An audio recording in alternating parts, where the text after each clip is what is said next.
قلب روحانیت میں خوش آمدید۔ یہاں ہم دلوں کو سکون، روح کو تسلی اور زندگی کو اللہ کے قرب کا رستہ دکھاتے ہیں۔ ہر ویڈیو ایک روحانی سفر ہے، ہدایت، فکر اور محبت کے ساتھ۔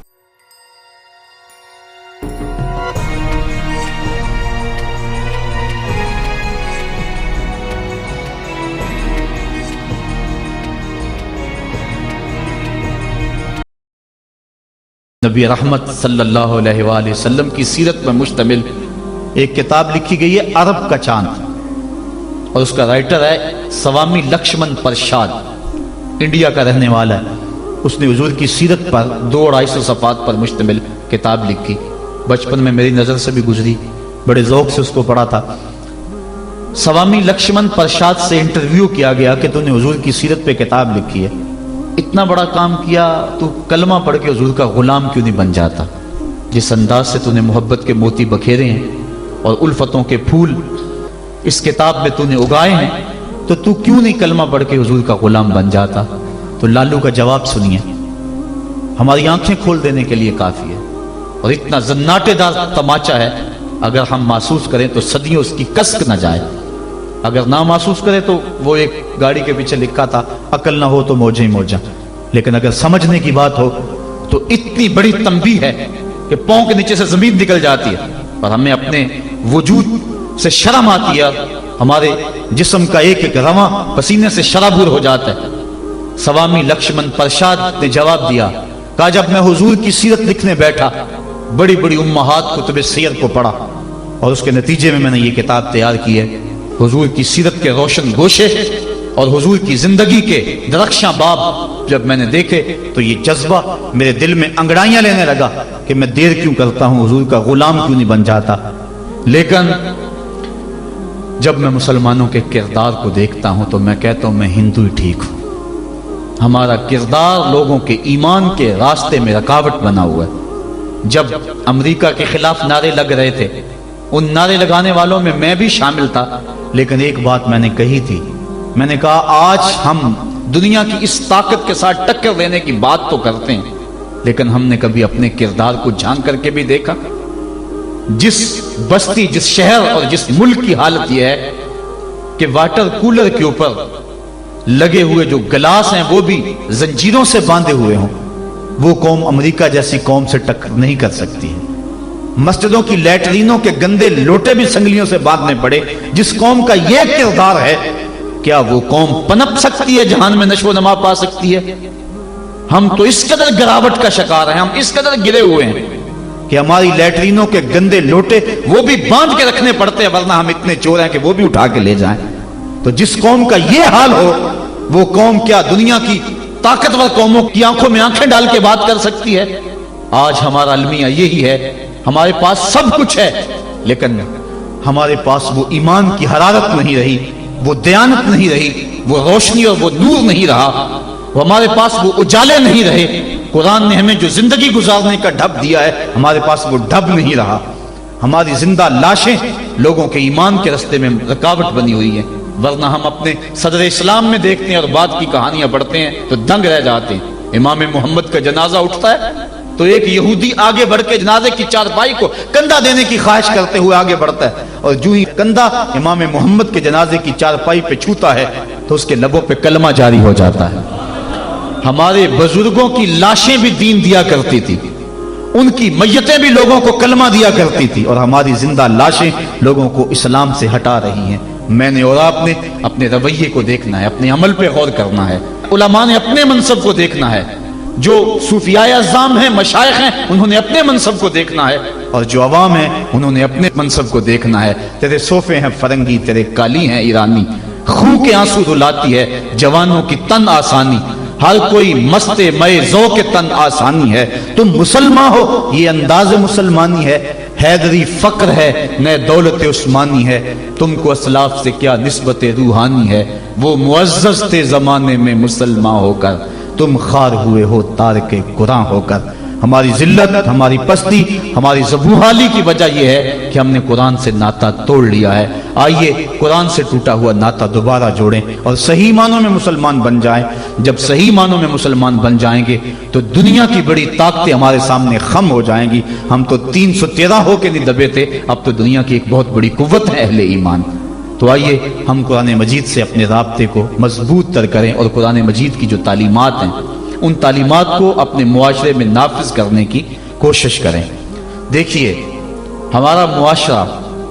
اس وقت جس بد امنی کا شکار ہے اور جو مالی وسائل اس وقت ہمارے پاس موجود ہیں اور آسائشیں اللہ کی طرف سے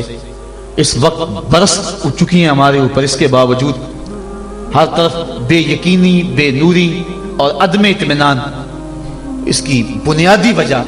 چونکہ طمانیت دولت میں نہیں ہے، یہ بات ذہن میں رکھیں۔ طمانیت لمبی گاڑیوں میں نہیں ہے، سکون کی دولت خوبصورت عورت کے پہلو میں نہیں ہے۔ طمانیت تمہیں ملے گی تو اللہ کی یاد میں ملے گی، طمانیت ملے گی تو ذکر الہی میں ملے گی، طمانیت تمہیں ملے گی، سکون کی دولت ملے گی تو قرآن کے دامن سے ملے گی۔ آج اتنا کچھ ہونے کے باوجود بھی رسوائیاں ہمارا مقدر ہیں، ذلت ہمارا مقدر ہے، اور آج ہمارا وجود امت مسلمہ کے لیے ایک داغ کی حیثیت رکھتا ہے۔ یہ ایک ایسا دکھڑا ہے کہ میں کس انداز سے اس بات کو آپ کے سامنے رکھوں، یہ اندر کی کیفیت ہے۔ اللہ تعالیٰ اس امت کو کھویا ہوا وقار عطا کر دے اور ہم اس جگہ پہ آ جائیں جس جگہ سے ہٹ کے ہم چلے گئے ہیں۔ قرآن فہمی کا نور اگر ہمارے دل میں اترنے لگ جائے تو ہماری زندگی خود بخود سہل ہو جاتی ہے۔ میں کل دیکھ رہا تھا قرآن مجید نے زندگی گزارنے کے 2 ضابطے بیان کر دیے، وَتَوَاصَوْا بِالصَّبْرِ وَتَوَاصَوْا بِالْمَرْحَمَةِ، یعنی صبر اور مرحمت، یہ 2 چیزیں ہیں جو معاشرے کو سکون اور طمانینت دیتی ہیں۔ یعنی معاشرے میں 2 طرح کے طبقے ہیں، ایک وہ طبقہ جو پریشانی، دکھ، اذیت، پسماندگی، بیماری، دکھ اور غم میں ہے، اور ایک وہ طبقہ جو خوشحالی، دولت مندی اور صحت، عافیت اور فراوانی میں ہے۔ اب دونوں کی ذمہ داریاں قرآن نے بیان کر دی۔ اگر ہم اس پہ آ جائیں اور قرآن کی اس تعلیم کو سامنے رکھ کے اپنے معاشرے کی راہیں درست کرنا شروع کر دیں تو ہمارا معاشرہ جنت بن جائے۔ جو بیمار ہے، پریشان حال ہے، دکھی ہے، اس کو قرآن تاکید کرتا ہے تو صبر کر، اور جو خوشحال ہیں، دولت مند ہیں، صحت عافیت سے مالا مال ہیں، ان کو قرآن تاکید کرتا ہے تم رحم کھاؤ۔ اور اگر مصیبت زدہ صبر کی کوشش شروع کر دے، اور جس کے پاس دولتوں کی، عافیتوں کی، صحت کی فراوانی ہے، وہ دوسروں کے دکھ بانٹنا شروع کر دے، تو آپ بتائیں کہ معاشرے کے اندر کتنا حسن پیدا ہو جائے۔ لیکن ہم نے کبھی اس نظر سے دیکھا ہی نہیں۔ عید الفطر کے موقع پہ پچھلے سال اس پر مفصل گفتگو کی تھی، جو احباب وہاں موجود تھے انہیں یاد ہوگا کہ ہماری عید کیا ہوتی ہے۔ ایک طرف تو خوشیوں کے گہوارے ہیں اور دوسری طرف غم کے اندھیرے ہوتے ہیں، اور ہم عید منا رہے ہوتے ہیں۔ ہماری عید جو ہے وہ غریبوں کو، پسماندہ لوگوں کو، پریشان، دکھی اور بیماروں کو، ان کو اپنی خوشیوں میں شامل کرنے کا نام حقیقی عید یہ ہے۔ اپنی خوشیوں کو خرید لینا اور اپنی خوشیوں کا متوالا ہو جانا، یہ ایک مومن کا مزاج نہیں ہے۔ وہ دوسروں کو ساتھ لے کے چلتا ہے۔ عید کے دن کلیجہ پھٹتا ہے جب ایک طرف امیر کا بگڑا ہوا بچہ گولڈن سیب کا ایک کونا کاٹ کے دوسرا کتے کے آگے ڈال رہا ہوتا ہے، اور دوسری طرف بیوہ کا غریب بچہ چھابڑی لگا کے آلو چھولے بیچ رہا ہوتا ہے۔ بچوں کے جذبات تو ایک جیسے ہوتے ہیں، وہ ایک طرح سے سوچتے ہیں۔ ہر بچہ بچپن میں بادشاہ ہوتا ہے۔ اگر امیر کا بچہ کھیلنے کو چاند مانگتا ہے تو یہ آرزو غریب کے بچے کی بھی ہوتی ہے۔ یہ عید کے دن بھی تفریق ہم نہیں مٹا سکتے۔ میں نے کرن نامی اس عورت کی مثال دی تھی کہ جس نے اپنے مزدور باپ سے کانچ کی چوڑیاں مانگی اور وہ کانچ کی چوڑیاں بھی فراہم نہ کر سکا تو اس نے خودکشی کر لی۔ بچی کی عمر 7 سال تھی۔ کیا وہ معاشرے کے کندھوں کے اوپر بوجھ نہیں ہے؟ اگر ہمسایہ بھوکا سو جائے تو نماز قبول نہیں ہوتی،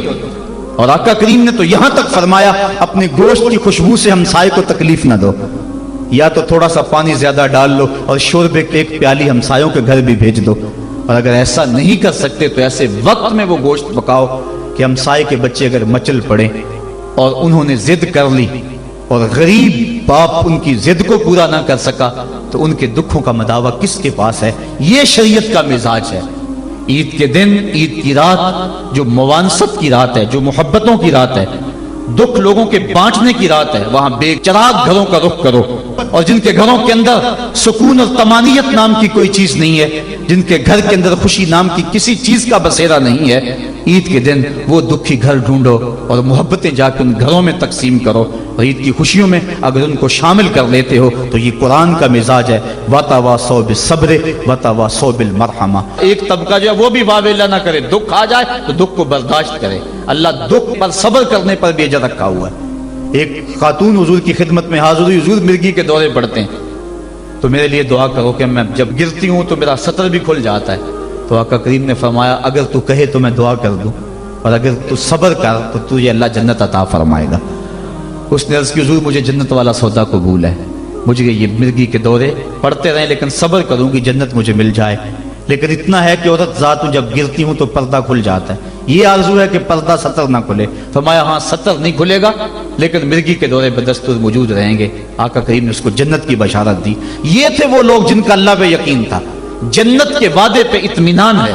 اور جنت کے وعدے پر اپنی بیماری کو قبول کر رہے ہیں۔ ہم تھوڑا سا دکھ جھیلتے ہیں تو واویلا مچا دیتے ہیں۔ قرآن نے دونوں کو جو ہے وہ آئینہ دکھایا اور رستہ بتلایا کہ جو محروم طبقے ہیں، غریب طبقے ہیں، دکھی طبقے ہیں، وہ صبر کا دامن نہ چھوڑے، وہ اپنی غربت کو تماشا نہ بنائیں، اور دوسری طرف جن کو دولت کی فراوانی دی گئی ہے، جن کو صحت و عافیت دی گئی ہے، وہ اپنی عافیت قدوں میں بیٹھ کے عید کی خوشیاں نہ منائیں، بلکہ وہ ان لوگوں تک پہنچے جو دکھی ہیں، جن کے گھروں کے چراغ بجھے ہوئے ہیں، جن کے گھر کے اندر روشنی نام کی چیز کوئی نہیں، جس کے گھر کے اندر سے ضیائیں اور خوشیاں روٹ گئی ہیں، وہ ان کی خوشیاں ان کے گھر کی دہلیز تک پہنچانے کی کوشش کریں۔ عرش کا رب بڑا مہربان ہوگا، ان کے اوپر اپنی چھم چھم رحمتوں کا نزول فرمائے گا۔ بسم اللہ الرحمن الرحیم تبارک الذی بیدہ الملک وهو علی کل شیء قدیر الذی خلق الموت والحیاة لیبلوکم ایکم احسن عملا وهو العزیز الغفور الذی خلق سبع سماوات طباقا ما ترى في خلق الرحمن من تفاوت فارجع البصر هل ترى من فطور ثم ارجع البصر كرتين ينقلب إليك البصر خاسئا وهو حسير وَلَقَدْ زَيَّنَّا السَّمَاءَ الدُّنْيَا بِمَصَابِيحَ وَجَعَلْنَاهَا رُجُومًا لِلشَّيَاطِينِ وَأَعْتَدْنَا لَهُمْ عَذَابَ السَّعِيرِ وَلِلَّذِينَ كَفَرُوا بِرَبِّهِمْ عَذَابُ جَهَنَّمَ وَبِئْسَ الْمَصِيرُ إِذَا أُلْقُوا فِيهَا سَمِعُوا لَهَا شَهِيقًا وَهِيَ تَفُورُ تَكَادُ تَمَيَّزُ مِنَ الْغَيْظِ كُلَّمَا أُلْقِيَ فِيهَا فَوْجٌ سَأَلَهُمْ خَزَنَتُهَا أَلَمْ يَأْتِكُمْ نَذِيرٌ قَالُوا بَلَى قَدْ جَاءَنَا نَذِيرٌ فَكَذَّبْنَا وَقُلْنَا مَا نَزَّلَ اللَّهُ مِن شَيْءٍ إِنْ أَنْتُمْ إِلَّا فِي ضَلَالٍ كَبِيرٍ وَقَالُوا لَوْ كُنَّا نسمع أو نعقل ما كنا في أصحاب السعير فاعترفوا بذنبهم فسحقا لأصحاب السعير إن الذين يخشون ربهم بالغيب لهم مغفرة وأجر كبير وأسروا قولكم أو اجهروا به إنه عليم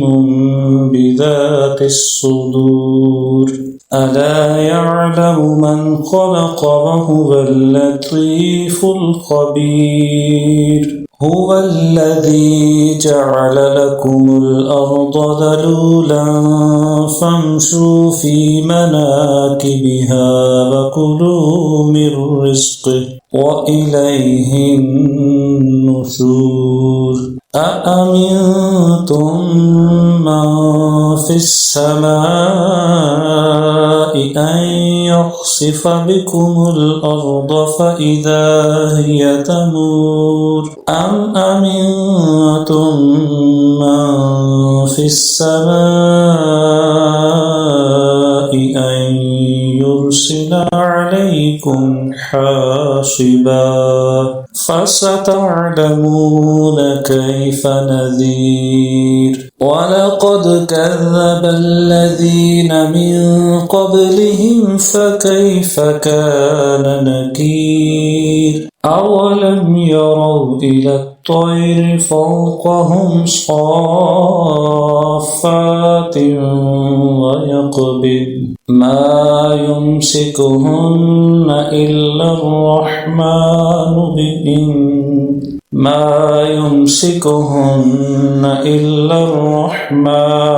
إنه بكل شيء بصير أمن هذا الذي هو جند لكم ينصركم من دون الرحمن إن الكافرون إلا في غرور أمن هذا الذي يرزقكم إن أمسك رزقه بل لجوا في عتو ونفور أفمن يمشي مكبا على وجهه أهدى أمن يمشي سويا على صراط مستقيم قل هو الذي أنشأكم وجعل لكم السمع والأبصار والأفئدة قليلا ما تشكرون قل هو الذي ذرأكم في الأرض وإليه تحشرون ويقولون متى هذا الوعد إن كنتم صادقين قل إنما العلم عند الله وإنما أنا نذير مبين فلما